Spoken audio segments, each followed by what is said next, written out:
with new signing Giles Phillips. And Giles, anyone searching for info on you will notice that you were born in the States, but your accent is distinctly English. Can you tell us a bit about your background? Yeah, so I was born in the States, born in Milwaukee, lived there till I was 3, and then moved to the UK because of my dad's job. Grew up in Solihull in Birmingham, lived there for 10 years, then moved back to the States when I was 13. Went to high school over in the States, did a bit of university over in the States, and then came back here to sign my first pro deal over in London. Yeah, and how did you find it going from sort of college American football to coming and playing here? Obviously, it's a different sort of academy system, isn't it? Yeah, it's a completely different system. Obviously, there's the academy set up over here that doesn't really exist over in the States, but no, it's definitely a good change of pace. I think I adapted well. I'm a fairly adaptable person, so it's all good. It's led me to this point, so can't complain. And last season we had a couple of young defenders on loan from Wycombe Wanderers who did really well here. You've had some experience with Wycombe. That was where you sort of made your breakthrough into League One. Yeah. It's a good club for bringing through young players. And how did you find your time? Yeah, no, it's a great system. They have the B team over there, which is predominantly for bringing up young players, and there's been some quality young players that have come through the system and come through Wycombe. Luckily, I was there the season we got promoted to the champ, so played my part in a bit of Wycombe's club history. So yeah, it was a good year that year. And you arrived at Aldershot in 2020 under Danny Searle, and then you moved to Ireland with him to sign for Waterford as well. So I guess it was an easy decision to come and play for him again at Ebbsfleet. Yeah, definitely. Me and Danny, we have a very good relationship. He's taken me most places.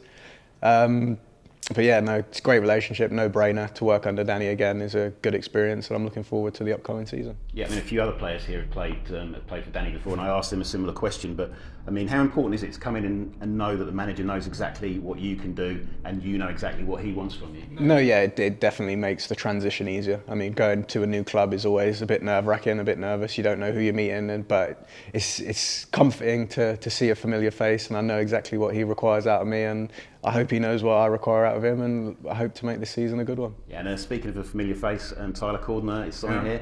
You played alongside him at Aldershot. I mean, to have a defensive partnership that you've already got a little bit of an understanding, you know his strengths, he knows yours. That's got to help. Definitely. I mean, played with Tyce for a season. He's a very good player. Looking forward to building back up the partnership we once had. Yeah, I mean, Tyler's he's a big defender. You're 6'3". Louis John, another of our signings, is 6'3". Those are the sort of physical attributes that you need in this league, aren't they? And you've got. One thing's to say, we won't have a short backline this season, that's for sure. But I'll bring the pace. The other two can bring the size and the strength. Yeah, I mean, you've played here for Oxford City, you've played for Aldershot, so you know the kind of physicality that. Yeah. I've been around the league for a few years now. I know it's a league that requires a lot of robustness and physicality, and that plays to my strengths, to be honest. And you were at Waterford last year, winning promotion. The Irish League sort of runs through the summer, and then you've obviously came straight back here with Oxford City. How do you find that switch going from summer football straight back into English seasons? It was weird. I can't lie. It was strange. It took me a while to get back up to speed because there was no pre-season. So I was finished. We got promoted in November, and then I had 2 months off before coming back here. So it took me a few games to get back up to speed, but it was okay. I mean, the transition was relatively okay. Obviously, we didn't have the greatest season with Oxford, but no, it was good to get more games under my belt, which only is going to help with my experience. Yeah, I was going to ask you about that experience with Oxford. It's never easy to sort of come into a situation halfway through a season, especially the season that they were having. But you were able to have an impact on that game, and it's got you to where you are now. Yeah, no, definitely. I mean, I think I'm one of the few players that can say they got promoted and relegated within, well, not the same year, but within the few back-to-back calendar seasons. So, no, yeah, it's just a new experience that added to my portfolio as a player. Yeah, and finally, Fleet fans love a traditional central defender, but also one who's good with the ball. Are they both the kind of attributes that you'll be bringing to the club? Oh, yeah, 100%. Yeah, aggressive but composed at the same time. Yeah. Well, we love that here. So welcome to the club, Giles. Thank you. Looking forward to it.